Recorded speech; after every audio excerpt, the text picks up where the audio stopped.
Plus, we take a look at our favourite AI advancements of the year. Oh, God, this is what happens when you've got a hangover.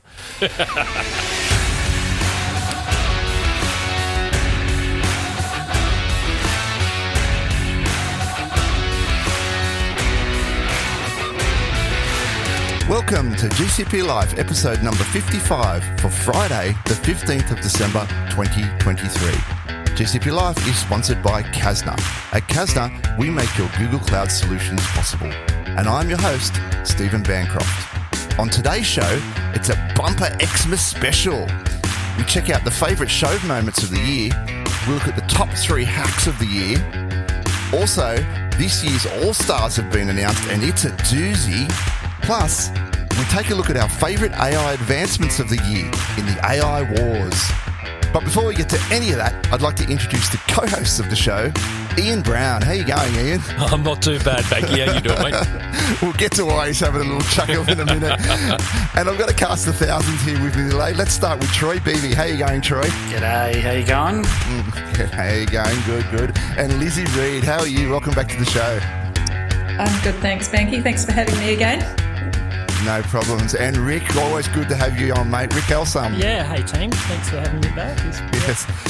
And of course, we've got to have a Googler on. And he was at the live event, and I guess first time at a recorded event. It's Trent Misford from Google. How you going, Trent? Hey, Banky. I'm very well, thank you. Thank you for having me back. That's a pleasure. You're quite welcome, Trent. You're quite welcome. Well, here we are. Ian and I, even Troy to some degree, fresh off a return trip from Melbourne. I think we mentioned it in the show a few weeks ago. We are done with the Unisuper migration, one of the bigger VMware migrations that are out there. There is an article floating around on the socials. We'll get to that a little bit later in the show, but Ian and I literally just stepped off the plane and got into our respective recording rooms, and we're recording now. Yep. 25 minutes of reading articles and then jumping into this. That's it. How's everyone else doing on this, quite sweltering hot summer day here anyway? So recovering from the Unisuper party, I think. Most of us, that's it. A bit of that going on, going, absolutely. Well, look, as I mentioned, we do have a lot packed into today's show. We've got a few banter items up front and some great stories coming up later. And we're going to give you our favourite things that happened during the year. I'm sure it's going to be great to listen to. But since the last episode aired, of course, I didn't have a busy enough schedule as it was, but I managed to cram in a certification. It was the Developer Pro exam, and I passed. Yay! Hey. Which was really good. Yeah, thank you. Pro tips on that exam, I would say there was a lot of GKE. Those 3 letters appeared together in a lot of the questions. Like, I would go as far to say 75% of the questions. Nice. So, yeah, I mean, some of them you could kind of, the answers, it's these typical questions. The answer's kind of obvious. I mean, the answer's literally looking you in the face and you can kind of work your way through it. But, you really need to be up on your GKE. So, my strategy for studying with this one was to use Skills Boost. I ran through the pathway on that. Ironically, I didn't get to finish the GKE part before I sat the exam, but I did the sample questions, of which it's a 60-question exam, but I was able, and the sample questions, they give you 40. So they're almost giving you all the answers anyway. As long as you know that. And I did go back and I went over the Cloud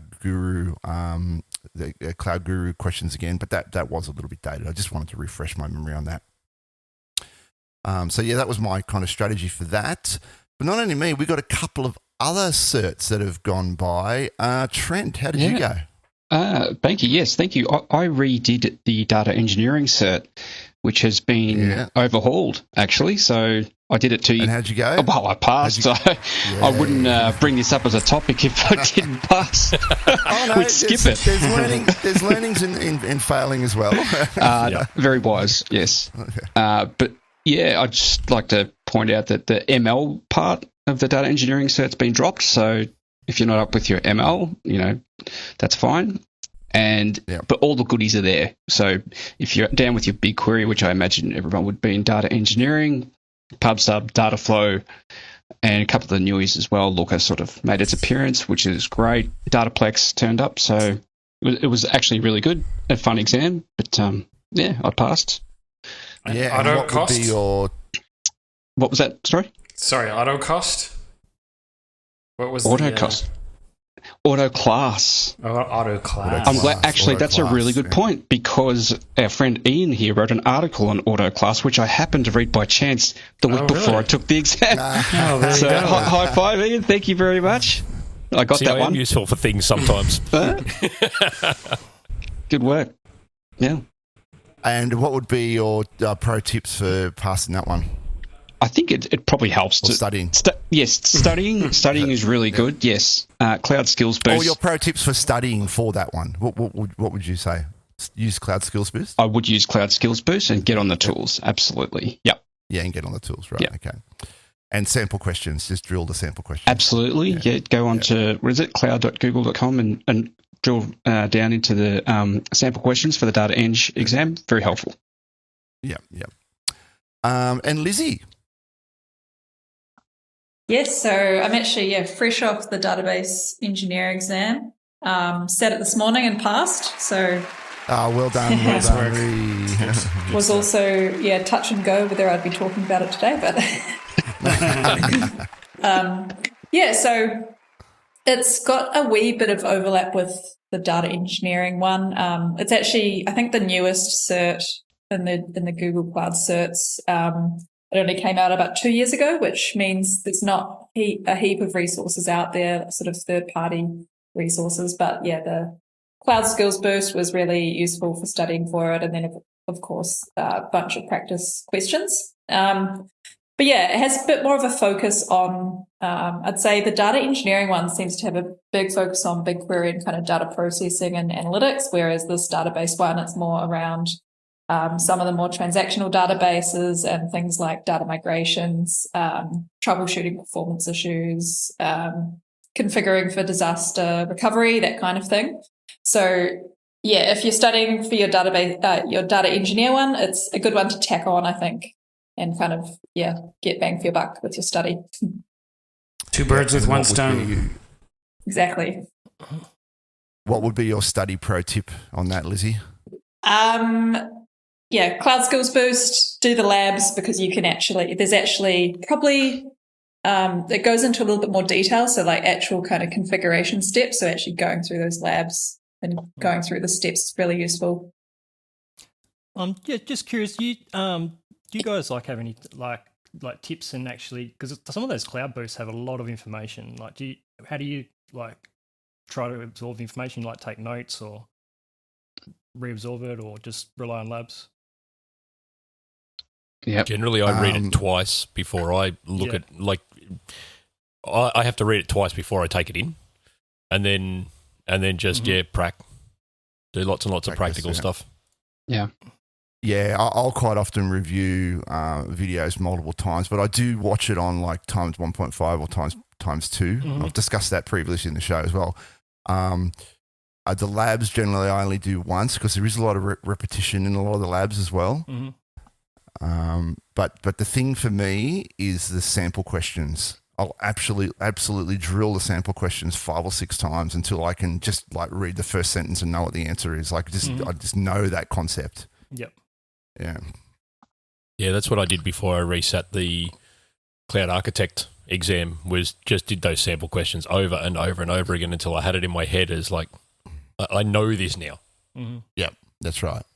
Are there a lot of sample questions for the database, Lizzie? Yet? Because it's a bit new, isn't it, comparatively? Yeah, so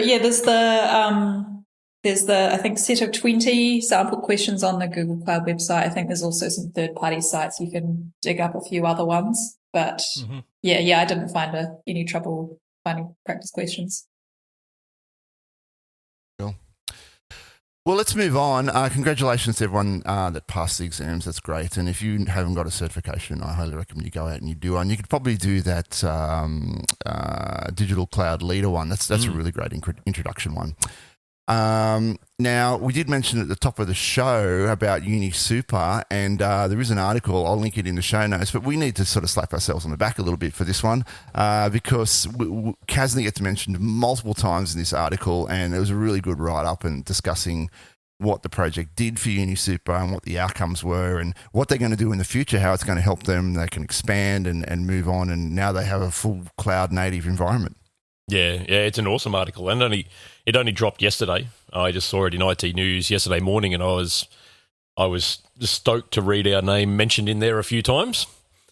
So the article from IT News, they interviewed Sam Cooper, who's Unisuper's head of architecture, and he has some really, really good things to say about not only Google Cloud, GCVE, but also us. Yep, and I have my 2 cents is, we sort of had 3 good teams come together. Obviously Kasna doing great engineering, but we had Google really providing that extra level support. But further that, the third really most important is that the Unisuper team and leadership was fully behind the project, and I think that really made it a success to push away a lot of the FUD and sort of the doubt that you get mid project when you're sort of in these really big moves and these big bang things. So and problems arise. Yeah. As they inevitably do, right? With any we don't mention the war. Yeah, we don't. But I think you'd be kidding yourself going into a project like this and not expecting to run into some sort of problems, right? I think it's fair to say. For sure.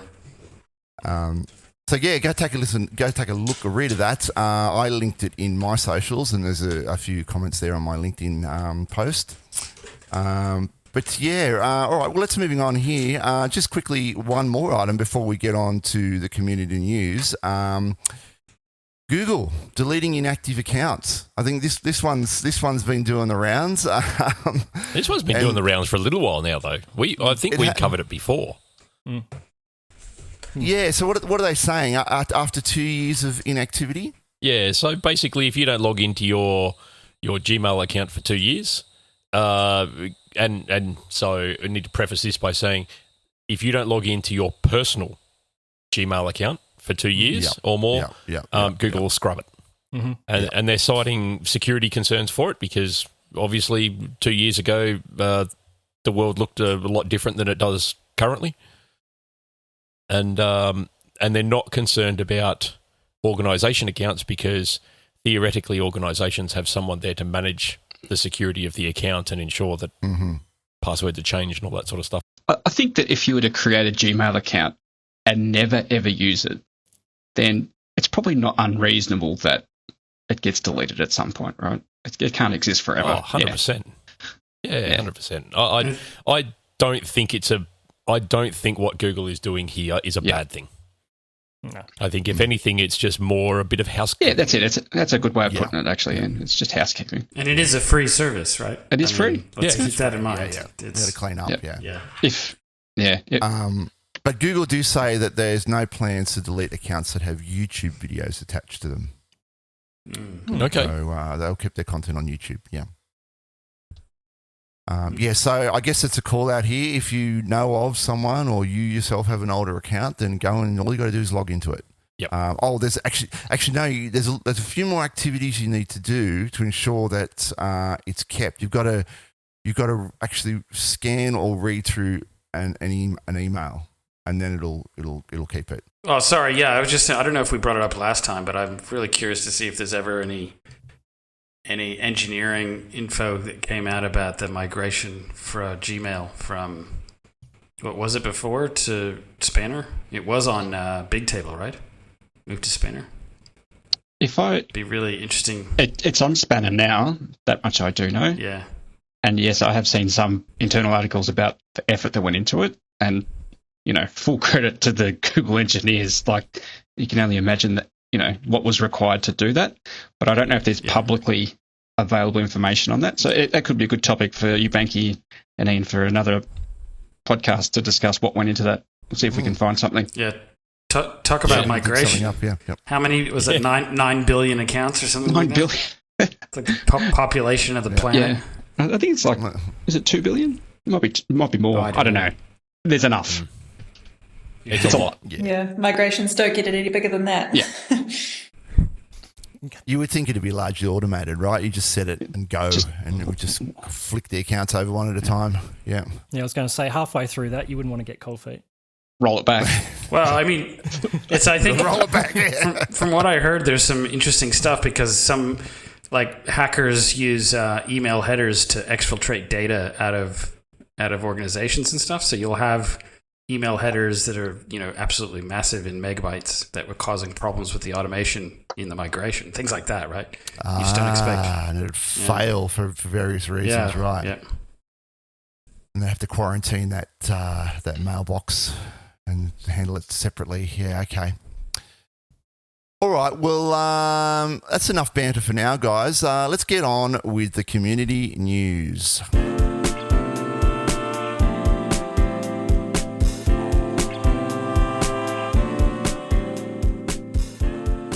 I thought I'd include this article as a community news article because Google has announced the 2023 Google Cloud Partner All-Stars. And very, very pleased to say that Kasna has 4 staff members that have been nominated for individual awards. Now, this is the same award that both Lizzie and myself received last year. But for this year, for 2023, we have Dorinda Nath, who, if you listen to the show, if you listen to the live episode of the show, you'll be familiar with Dorinda. We have Guy Lopes. He's one of our tech leads, database engineers. And we have Aaron Arome, who is the first time he's received that for delivery, and this is the first time the award for delivery has been given. And Sanu Ishan, who is one of our principals here at Kasna. So congratulations to you guys. So Trent, you're from Google. Can you tell us a little bit? I'll link to an article in the show notes. But can you tell us a little bit more about this particular award, what it's all about? You do get nominated, right? And you're not. The nominations come across from all partners. It's open to all partners and all their people. So they do get nominated into these awards. And now there's an extra category for delivery as well. And I can tell you that they don't just give those awards away. Like, they're not just, you're a nice person, here's your award. So there is a lot of consideration that goes into who gets them. So from our point of view and my point of view, that they're very well earned. And that's something that you would stick on a CV, you would announce it on LinkedIn, and very big congratulations to our 4 people that won them as well. Yes, well done, guys, well done. And you were involved in the selection process this year? Because I know you were last year. Actually, I had something to do with it, but there was at least another person on here that has just dropped that had something to do with it as well. But certainly it came across my desk, as it were, and I had absolutely no problem putting them forward. Like, they very well deserved it. Well, there you go. Congratulations to Kasna's for Google Cloud Partner All-Stars. All right, let's get on with the show, hey? Let's move on with the news items.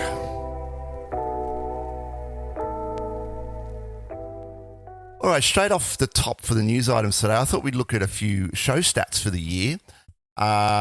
Just a quick one, because the growth of the show is growing, so to speak. The growth of the show is growing? The growth of the show is growing. No, look, the reason I'm high, look, it's modest at the moment. Right now, I went back and I listened to the show this time for last year's show, and we had 99 subscribers. So we had 99 subscribers across iTunes, Spotify, and Google Podcasts. This year, we have 220 subscribers across those 3 platforms. So we've doubled, nearly tripled the number of subscribers in that 12-month period. That's awesome.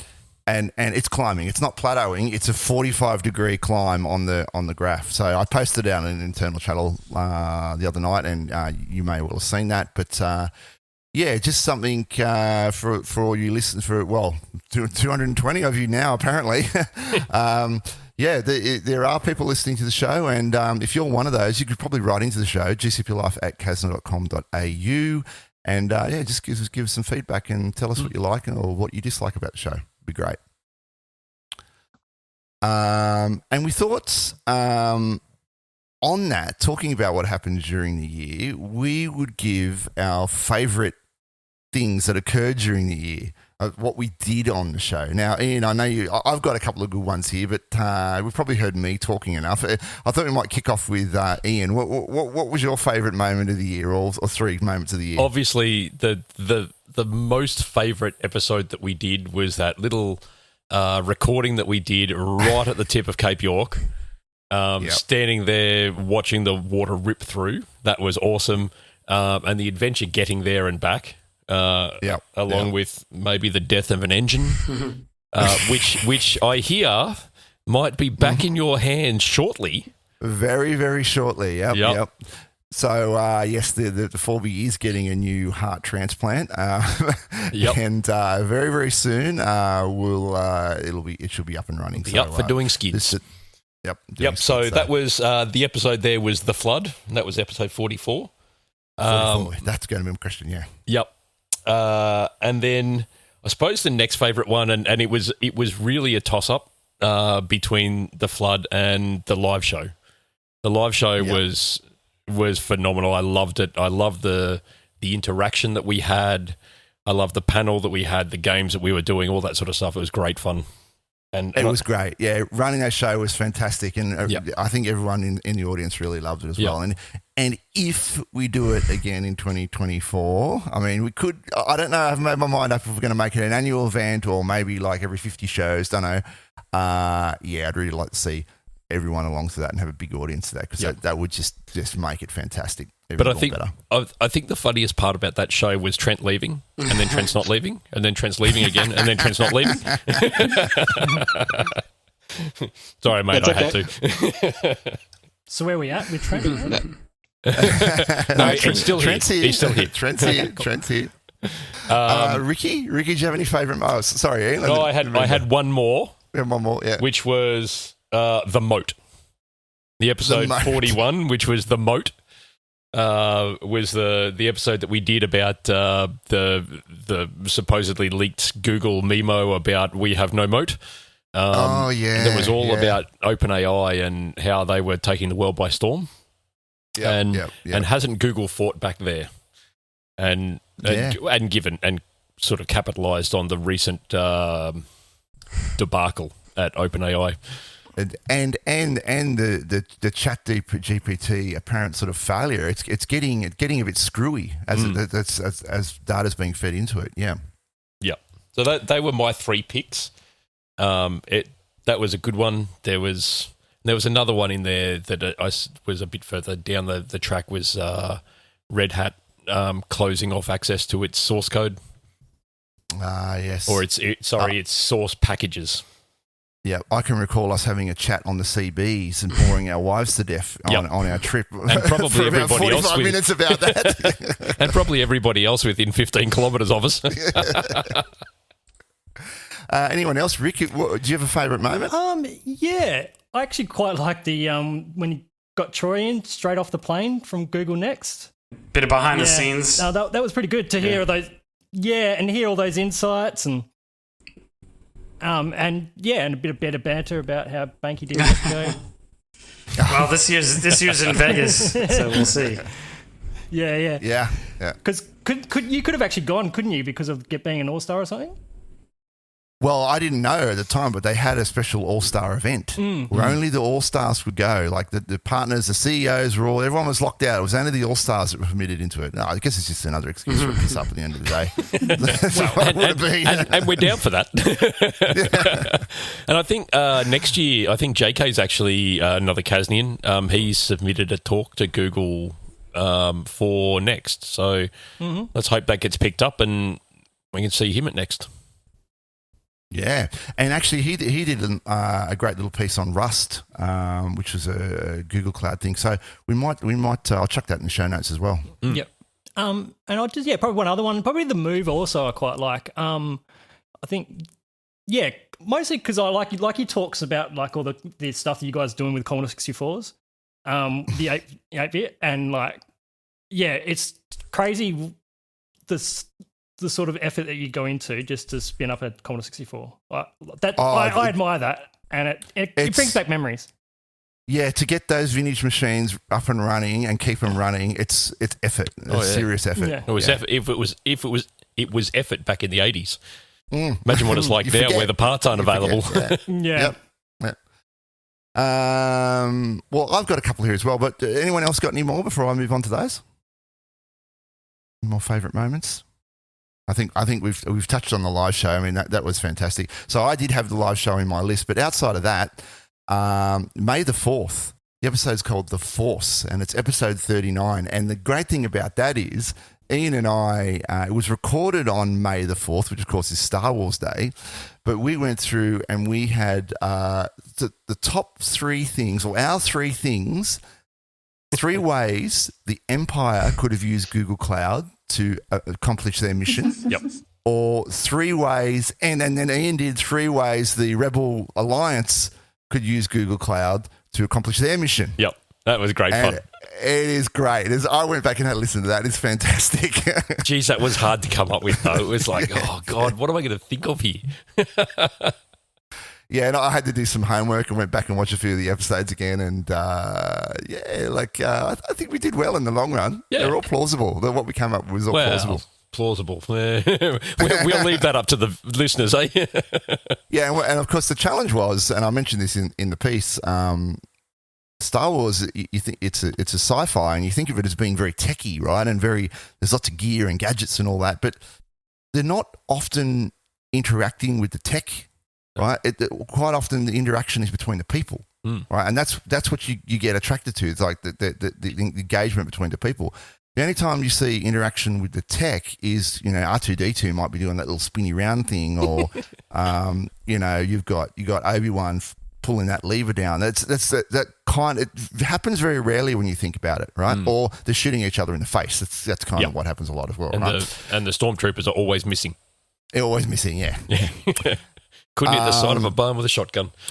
But I had one more, and that was the episode we did with Bruno Aziza. Oh, yeah, that was a great episode, that one. The head of data at Google. That was episode 40, and we had him on for the entire show.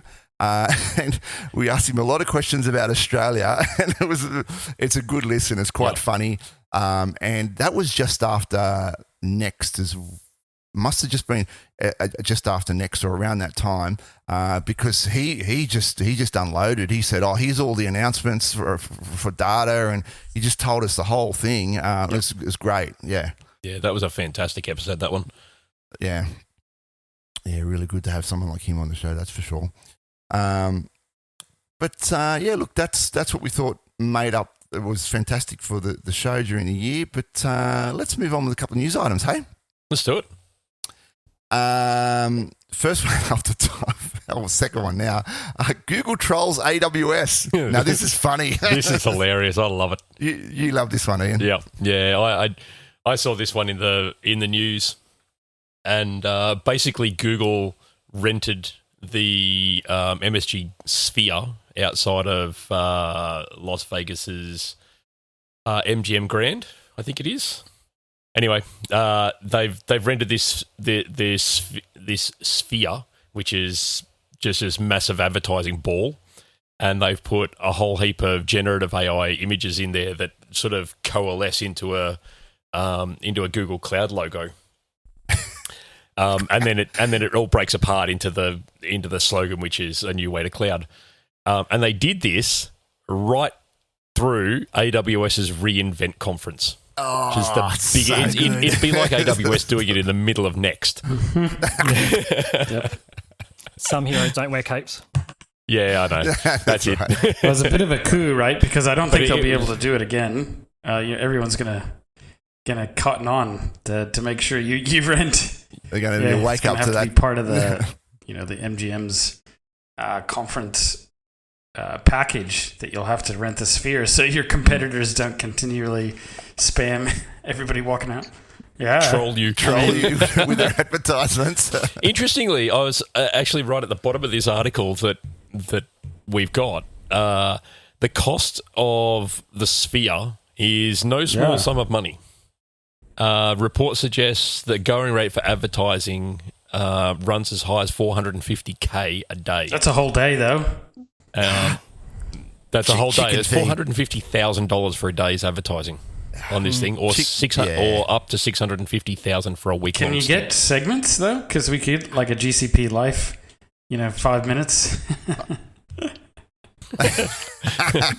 We might get one pixel. For the budget that we have, we might have one the pixel budget. in the colours of GCP Live.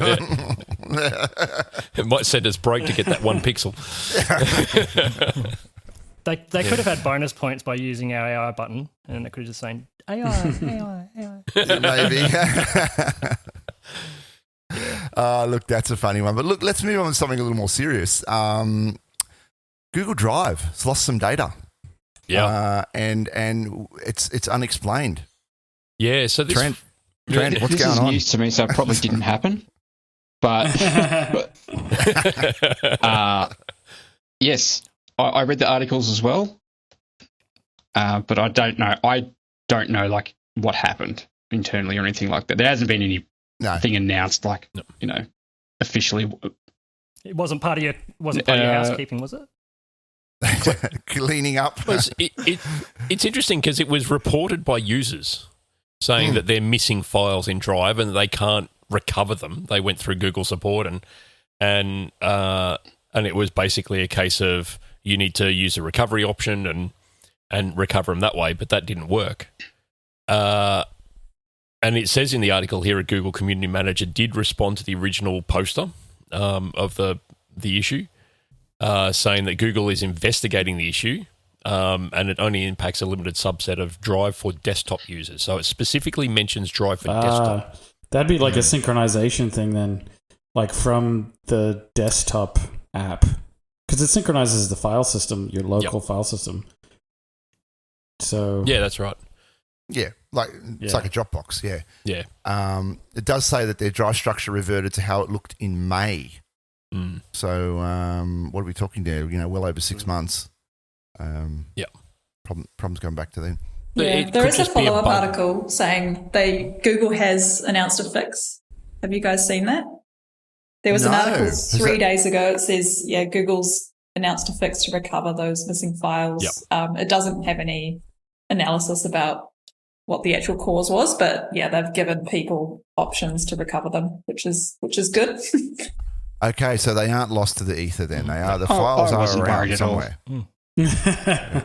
But no, like when I first read that article, I was like, that sounds like it might be a bug in the desktop, in the desktop, the Drive for desktop app.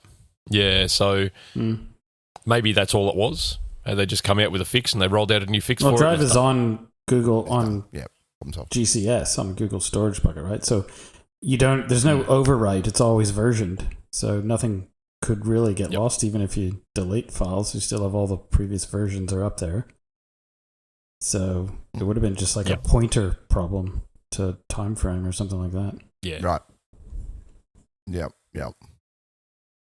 Well, all right, let's hope those guys get their files back. But just quickly before we move, well, not quickly, before we move on to the security items for this episode, an interesting article came across my desk talking about Bank of Queensland, and I thought it might be a good topic for us to talk about. The Bank of Queensland is pressured to reveal automation impact. This is a story on IT News. The Bank of Queensland is under pressure to disclose the human impact of planned to adopt automation technology, with fears it could lead to major cuts in staffing levels. Now, the article doesn't talk exactly about what automation technology is, but what things that they are automating. But we can imagine what they're automating, right? Look, is this going to be a thing now? Like we're trying to encourage automation. We're trying to remove toil, like types of toil work. Are unions going to get involved and like start stuffing it up for everyone? Probably, but you look at it and go, this is a result of the BOQ and ME Bank. I don't want to call it a merger, but it's sort of like an integration between the two of them. So Bank of Queensland is, it says in the article, is working through a significant transformation with final integration work of ME Bank underway. So they're building a new core banking system and all the rest of it. So they're expecting to cut 400 jobs by 2026. By FY26, not 2026, but 26, 27. So, I mean, realistically, that's, given the size of the organisation, that's possibly a lot of that could be natural attrition too. Well, I think absolutely. Yep. From my point of view, it'd be like call center, right? So that's probably offshored anyway, Philippines. So those are the jobs that are going to go first, that initial call triage. But any of the, most of the automation in the call center type stuff is going to be, pulling up notes and being faster in response and that sort of stuff. So it's right. Replaced with AI, possibly? No one's quite sure, but like every time any unions cried since, the Luddites that, jobs are going to go away, they just move to higher up the stack. So you don't actually. So, whether or not this is a game changer, we'll see. But I'm still skeptical that at this point that we're saying that there's huge job changes. Yeah. Yeah, and this is the thing. Like, even though you are bringing this automation in place, people need to look after the automation, right? People need to look after the robots that run the thing, right? So there'll be process changes and business changes where you need to, maintain the automation. So you're right. It is just going to push the jobs up the stack. Everyone needs to learn to code. Basically, that's what it comes down to. And there's no frameworks in place. So these, like the financial FSIs, don't have an AI framework or set of guidelines in place. APRA hasn't come through with anything about how you would use this type of stuff. You could easily just say human in the loop has to happen for any finance, right? So any decision making still has to have a human in the loop. That's still a job. That's still somebody, having to do that decision to give somebody a discount, for example, or whatever. Yeah, right. But it's interesting how the unions are going to push back in all the educations, health, and government and everything. I think you're right. I think in all the industries, we're going to see pushback as more and more of this automation comes along, particularly with AI type automation, right? And you're right. AI is going to be really helpful in sorting the chaff from the wheat initially, but we're going to need a human in the loop, right? But instead of having 40 assessors, it's probably could come down to one assessor that it's already been AI's looked at it and then they make the assessment there. But no, interesting point. I wanted to discuss it on this show because I think we're going to see more of this, as you say, and it's a topic I'm interested in tracking on the show. All right, let's move on with some security items. Ricky, you're our local security expert. We usually have you on. You wanted to talk about some Christmas security tips and the top hacks of the year. Yeah, but this time around, I think we've done enough naming and shaming this year. So, and I'm also looking around, and I've had a couple of scares myself, and I think we could all do better in security. So, I want to look at the top 3 hacks, but I kind of want to look at it from a learning aspect, see what we can learn from this. And then okay, so what do we call the top hack? And I was just basing it off damage done by dollar value. And the first off the bat is the global financial network breach. Now, admittingly, this one here actually uses a 0-day exploit. Now, because it uses a 0-day exploit, I don't know what we can learn what to do about that, depending, I guess, what the exploit was. But, if something's hit before, I guess, a systems patch, what can you do?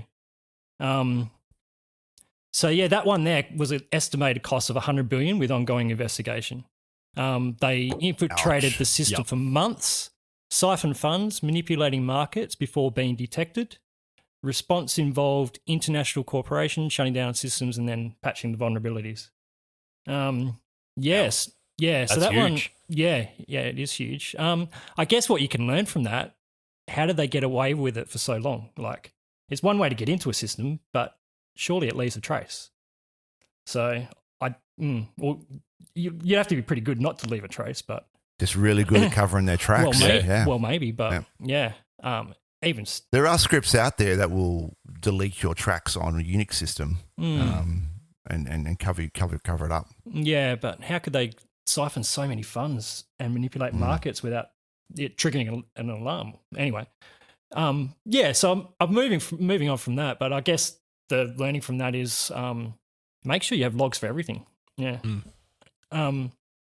So the next one up was the evading system hack. This one I think fairly new, but this one here was basically phishing emails targeting election officials and social engineering and so forth. I don't know about the evading systems yet, whether they can be trusted or not. Everyone I've seen so far has been breached, so I don't know. What do you guys reckon? Didn't New South Wales have an e-voting system at some point, and they scrapped it?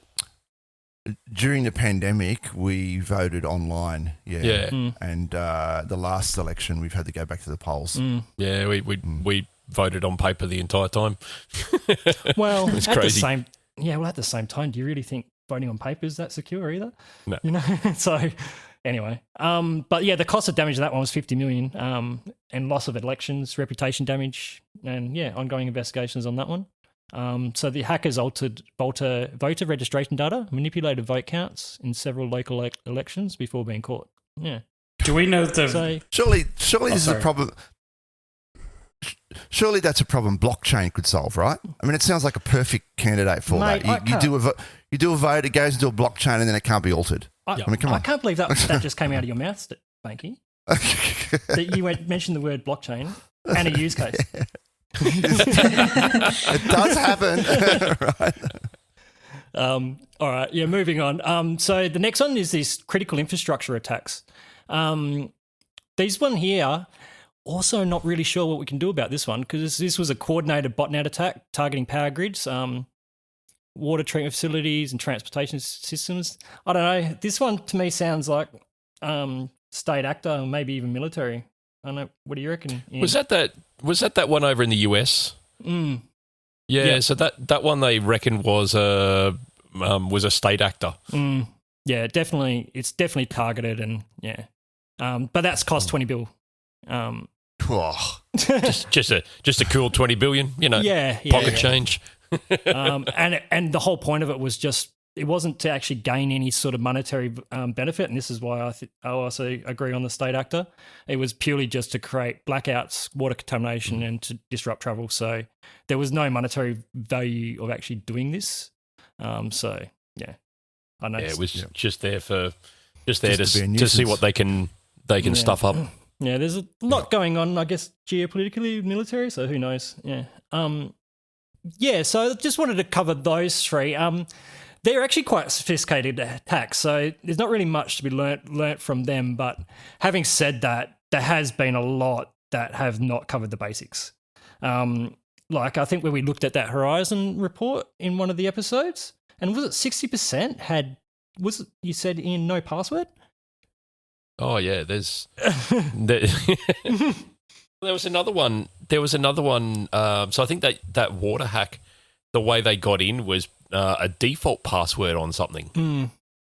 They hadn't changed the password on one of their routers or one of their access controls. It was just default password, and it's a known password, like it's a Cisco router has Cisco and Cisco.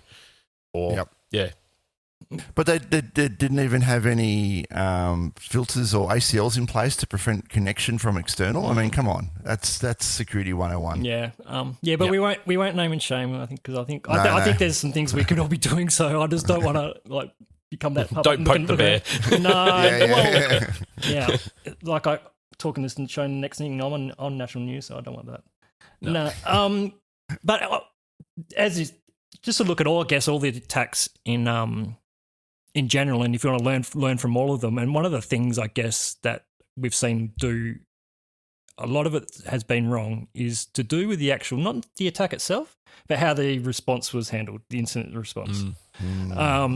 We called it out many times. How many times have we heard, oh no, nothing's lost. Oh yeah, we've lost everything. Yep. Yeah, that It's become a meme on this show. It has, like, It's literally become a every meme. time we cover a security incident, it's like, oh, no. They've said that there's nothing's been lost. So we know that everything has. Yep. And this is kind of what I wanted to cover, like the learnings from that, because you'd think, like with the Medibank and the Optus and how poorly they were handled, that the other companies would have learnt from that, but nah. Yeah.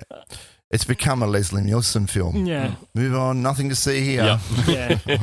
So I guess one of the main things, and this is what can be learnt from this, is that before don't make a comment until you actually know what's going on.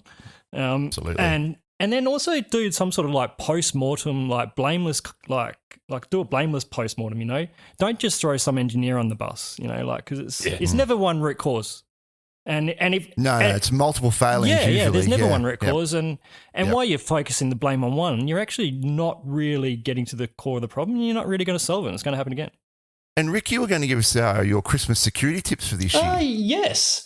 So, as holidays come, and I guess, there's more and more toys coming out every year that are Wi-Fi, electronic, basically. They have, and things like even like your Fitbits and things like that have your location tracking and all sorts of things. So more and more toys are basically gathering more and more data, and of course this becomes more and more of a risk. I guess we're all kind of the same. We Christmas Day is hectic, and kids want to have their toys up and running, and people would just generally skip over security defaults and just passwords or anything like that. So I guess one of the first things I recommend that anyone should do really is set up a guest network. Most Wi-Fi access points have it. It's good for visitors, but also it can segregate like stuff that's important and non-important. So I guess this time of the year you might have visitors over and relatives and stuff. Yeah. So the reason why I bring this up when it comes to the Christmas present stuff, like, it's because it's good to, the first thing you want to do when you get any sort of internet connected device is that you want to update its firmware, and you want to connect to the internet. But at the moment, that device isn't really trusted, so that's kind of where the guest network comes in. So, and to be honest, you can keep it on there. I keep like all my multimedia TV stuff, all the kids stuff goes on the guest network. Right. Anything that has a potential that, well, you don't know the firmware, you don't have control over, and has potential to be compromised, you keep that separate from your work and your PC and your data. Network, and right? it's a quick and easy thing set up. If you know how to set up another Wi-Fi, you can set up another one. So, and I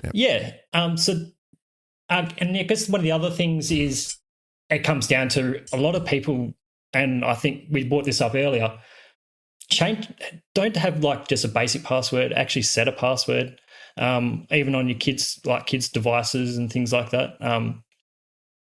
And don't just come up with like a real basic one just to get by, you know, because after Christmas Day you're going to forget about it. Password. Let me in. Yeah. My password is password. Yeah. Nice. Yeah. I'll just write that down. Yep. That's all right. And I guess the other thing is too, I highly recommend, especially when it comes to things like drones and I guess like even my electric scooter, you know, I did a lot of research, you know, because you just don't there's a lot of cheaper brands. People go for the cheaper sort of brands. And I highly recommend that you research the manufacturer, find out if they have basically what their reputation is, if they've had any previous breaches and things like that. Like, just do a bit of a risk assessment when it comes to these sort of things before you buy, you know. Yeah. I have to say, while we're on the subjects of e-scooters, and it's highly likely that a few of those are going to be Christmas presents, don't overcharge the lithium-ion battery, particularly in the hot Australian summer. There's been numerous stories of those things blowing up recently, and just very, very particular about how you charge. Yeah, that's right. There was a backpackers in Sydney, wasn't there? Yeah. That's a good point. And another one that's really popular is drones as well. And drones can be quite expensive, so people go for the cheaper ones. But yeah, do your research because you just don't know what backdoors are in them. And those things have access to they have camera, microphone, location data, you name it, you know. And that's why first off, when you do connect to the internet, always update your firmware. Majority of the breaches that we've seen is just because of people haven't updated their stuff. And like most people think that the kids are actually the weak point. But the actual most common weak point in a house for like home breaches is actually your Wi-Fi access point, and most of that's just because people haven't updated their firmware or changed the default password. I probably got one more to add to that too, and only because I've seen a lot of these come through my inbox and on my phone of late, is random emails with links in them and random text messages with links in them. Oh, yeah, 100%, yeah. That don't... The old thing of... the old thing of don't click a link that you're not expecting to receive. Mm-hmm.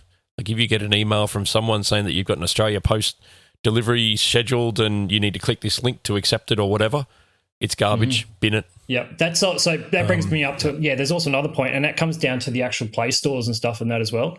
And because like a lot of these drone sort of devices and everything like that are controlled by your mobile device from an app from Play Store, and sometimes you'll see dodgy ones that look the same.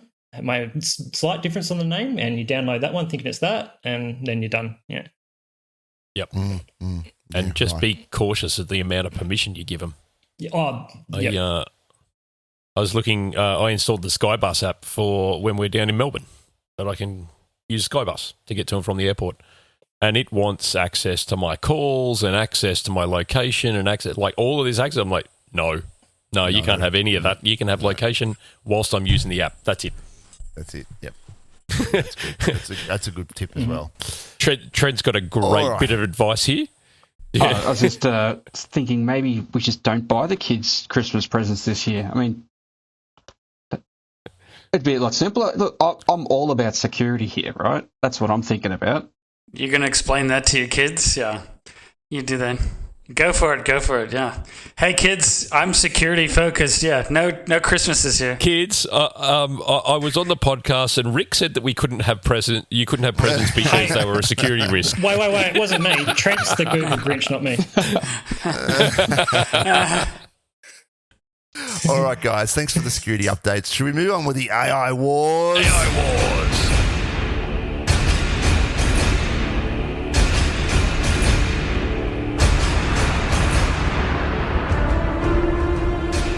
All right, first item here on the AI Wars, Google offering 12 days of no-cost generative AI training. AI, generative AI. AI is AI. I've not looked at this yet. What's this all about? It looks like it's end-to-end generative AI training from go to woe, like the introduction, and then you get a bit hands-on for those of you actually not across what a large language model is. Then you can get some skill badges, have a play with GenAI Studio, which is great. I think there's a bit of a key take. Is that the skill boost? Yeah. That's the skill boost stuff? Yeah. But having a look at this, there's something in it for everyone. So even if you're not necessarily overly technical, but you're still curious about GenAI, this is for you. But if you want to get across something and get hands-on, then there's something in it for you as well, right? So it covers you end to end. And free's my price too, so I assume it's everyone else's price too. So I'd get on that. I love the price. Yeah, it's something that I'm looking at doing over Christmas, over the Chrissy break. I'll jump into this and have a crack at it because one of the things I'm really excited about is Gemini AI has come to the Pixel 8 Pro. And I really, really, really want to have a play with that. So I want to see what it can do on a phone. Because we all know large language models are massive and they require huge amounts of compute, and I'm pretty sure that I don't have a data center sitting on my phone. So I want to see what it's capable of. I think I've floated the business case to get a Pixel 8 Pro, by the way, so I've just got to work on that, yeah. My daughter, unfortunately, dropped her phone, so I think there's going to be phone shuffles happening over Christmas break. Might have to talk to Troy and Simon about it from my deal. So get your Gen AI training on. And while we're on Gemini, we've got a couple of stories here on Gemini. DeepMind, an article on deepmind.google. Google introduces Gemini, a new model. Yeah, what have we got to say about this? Yeah. It's the new U-Butte multimodal model from Google. Yeah, that's the thing. It's all multimodal. Yeah, that's right. And the Pro version is currently hooked up into Bard at the moment, so you can give it a go. But I might have to correct me if I'm wrong. I don't think that's quite multimodal. But just explain that relationship there between Bard and then coming through to Gemini. Why do you need to hook it up to Bard? Bard has been using other models, but now it's just redirecting effectively to Gemini. I understand. So if you go onto the Bard, there's a bard.google.com, you'll see that it's now powered by Gemini. Yep. And I think that's Gemini Pro too, because Gemini Ultra will be coming out as well, which is a bigger model as well, which is a bit more capabilities and everything. Yeah. And Gemini Nano is the one that they put into the Pixel 8 Pro. Yep. Yeah. I see. So that's the most efficient model for on-device tasks. So Pro is supposed to be comparable to GPT-4, right? And then Ultra is the multimodal that surpasses 4. Yep. Yeah, so I just reading a bit of the state of performance section in the blog article on Google's blog. And it says, with a score of 90%, Gemini Ultra is the first model to outperform human experts on a massive multitask language understanding, which uses subjects like maths, physics, history, law, medicine, ethics, etc., etc., etc. And I think the interesting thing is the multimodal capacity is actually improving the text response of the model for some reason. Okay. Even though you just do a text question, the multimodal is outperforming just the text-only models. Right. Yeah, right. Which is a bit scary. Means it's actually using it's using there's something spatial going on awareness deep down inside the model that we don't understand what that's doing. Wow, that is artificial general intelligence. Yeah. And it's probably worth pointing out that it's not just hooked into Bard as well. So like in the Google Cloud console, of course, under Vertex AI, that it's available there. In fact, the 13th, I think, as well. So get your hands on that too. Is that in private preview, I think that's can we get available. Ultra? Yeah. Not Ultra, sorry. Back that up. Pro. Pro. Come on, Trent. We want Ultra. Just watch this space for Ultra. Back that truck coming, up. but there are no firm dates. So. Yeah, I was just looking at the capabilities of Gemini Ultra and the comparison between Gemini Ultra and ChatGPT 4. And in text mode, it outperforms GPT-4 in everything except for common sense reasoning for everyday tasks is a category where GPT-4 is reportedly a bit better. But in multimodal, it smashes it in everything. Okay, so from I'm like Banky, I'm not a data person. So what does that mean to me? Well, this is the right. It's the model wars really. It's okay. just, the model wars. Getting better and better models, which means more users and more apps are going to get hooked into these models. So the foundation, they're called foundational models. So you then still will do workflows and have your models on top, things like RAGs and things like that. But it's the foundational models will be used. There's a big battle now. It's a bit like the browser wars maybe from the 90s. I'm thinking it's probably more like the new... So this is like the new T2000 Terminator. I was waiting for someone to reference the John Connor thing. This is the liquid metal meta. All right. Well, look, we are going to get onto our favourite, or Lizzie's going to give us her favourite advancements of AI during the year. But just before we get into that, Maccas. Everyone loves Maccas, right? Well, yes, love might be a strong term. Love might be a strong term. Well, I tolerate it when I need to. They've signed a new deal with Google Cloud, and they're going to start using Google Cloud AI. Macdonalds has announced a new multi-year global partnership with Google. I do have this article here. Yeah, in a post blog, the restaurant chain notes that it will use edge computing. Now, we've talked about edge on the show before. This is where you just wheel in a box and it's got all the Google Cloud goodness in one thing.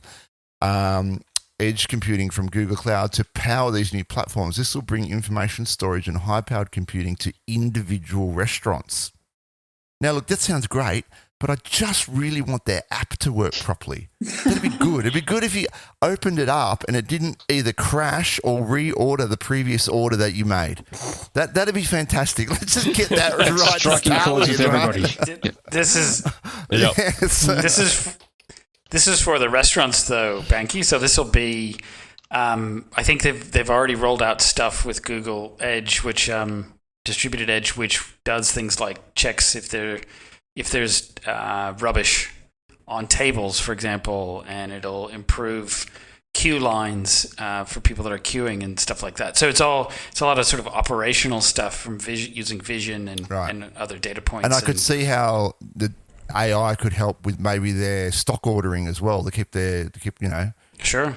And I could see how it could help with repairing the ice cream machine because that thing is always off. It is they can schedule every that single repair a lot time better. I stop in at the Macca's at Caboolture's BP. It is broken.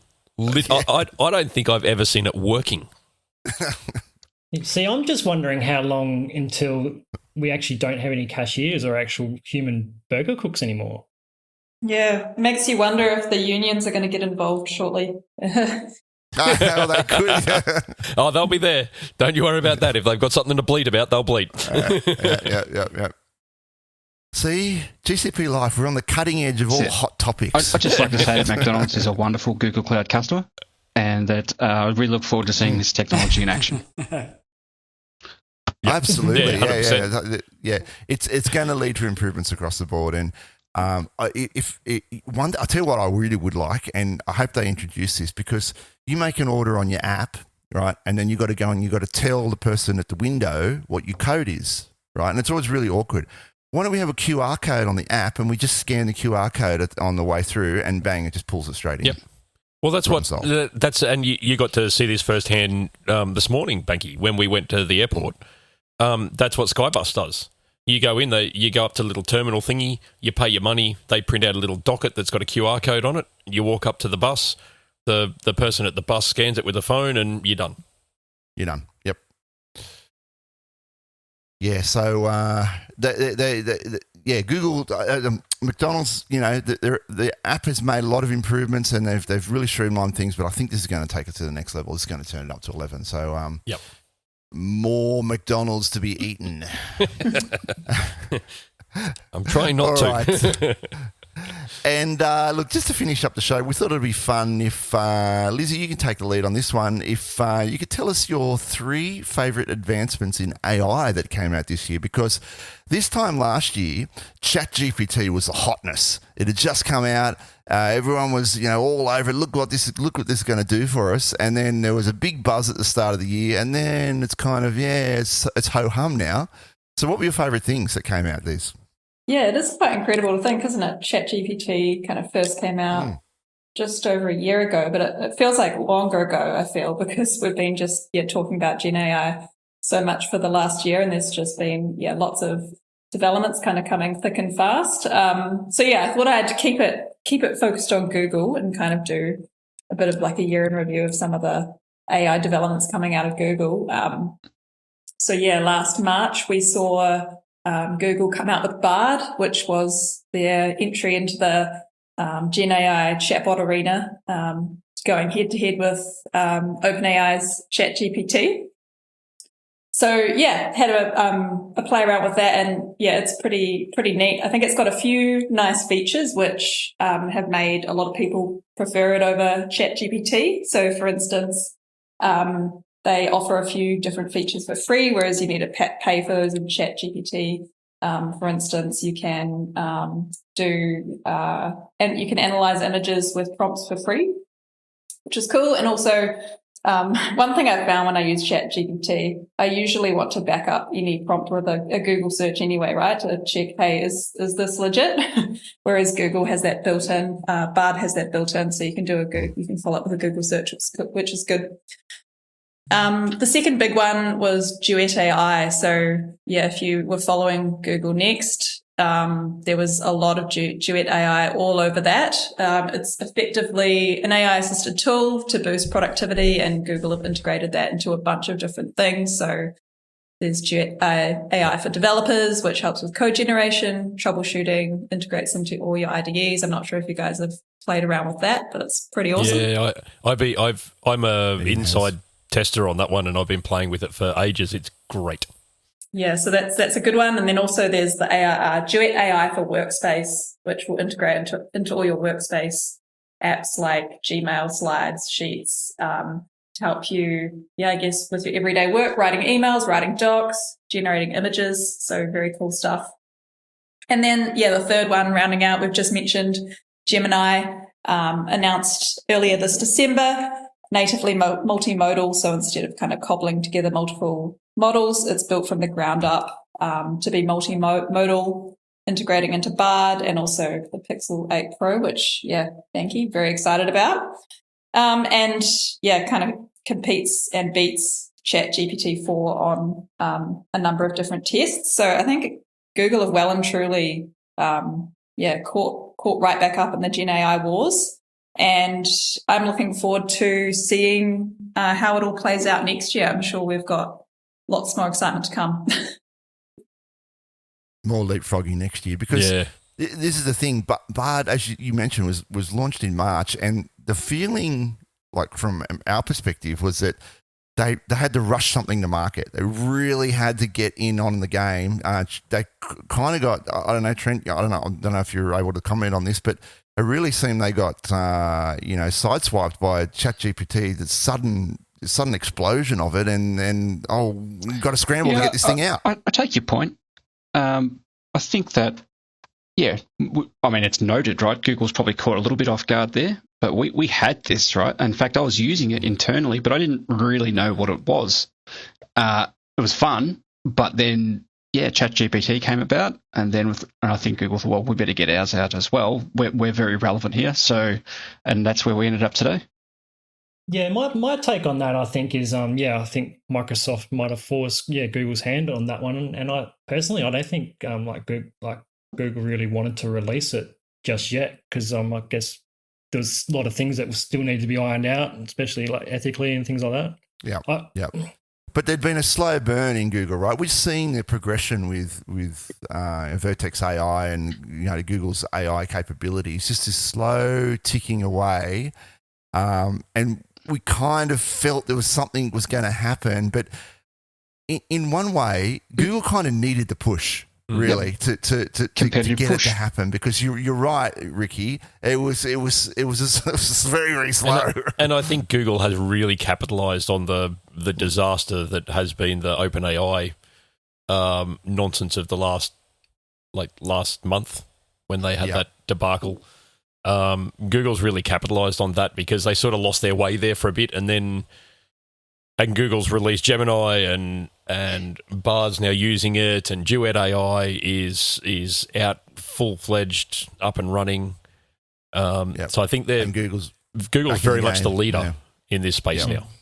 Yeah. So my first thing's we might think that Google were playing catch up, but they then dropped so many products so quickly that kind of tells me that they had this stuff ready to go the whole time. Yeah. And it's the integration too, right? Like, it's not just this piecemeal, this, that, and whatever. We know that it's all nicely integrated behind the scenes. And Google has very principled policies around AI, so it's amazing that they can get things out of the door, because they will not release things unless it matches up to everything that they have. Like, it's out there in the open. You can go read it about what Google will and won't do. And so it has to line up to that as well. Yeah, so that's kind of what I was getting at, how I felt like Microsoft were forcing the hand, because I've seen how much work that Google does do in actual making sure that it's responsible. And as you can see, Microsoft ChatGPT just dropped it without any really much thought. Well, look, we might leave it there with the AI wars, and we might wrap up the show at that point. I think we've had just about enough, and the room I'm in at the moment is stinking hot, so I really want to get out of here and go for a swim in the pool. I agree. I need to do that too. Well, look, guys, thanks for joining me, Trent. You're very Special welcome. thanks to you for coming Thank you for having me. and joining us from Google. It's great to have you on the show. And Lizzie, Rick, and Troy as special guests as well. Thanks for coming along. And Ian, you're here every episode, so we don't, you know. I don't get it, thanks.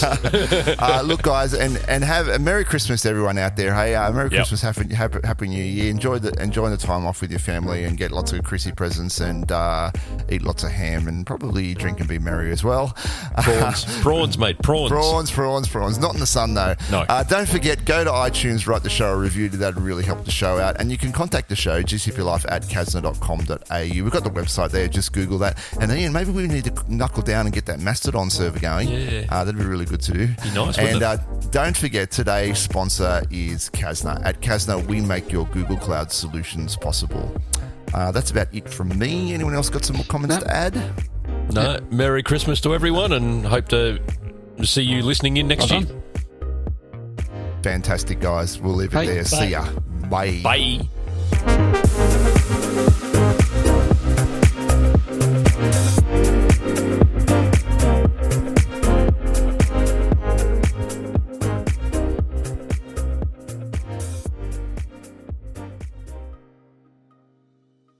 We might have had a drink or six with them last night.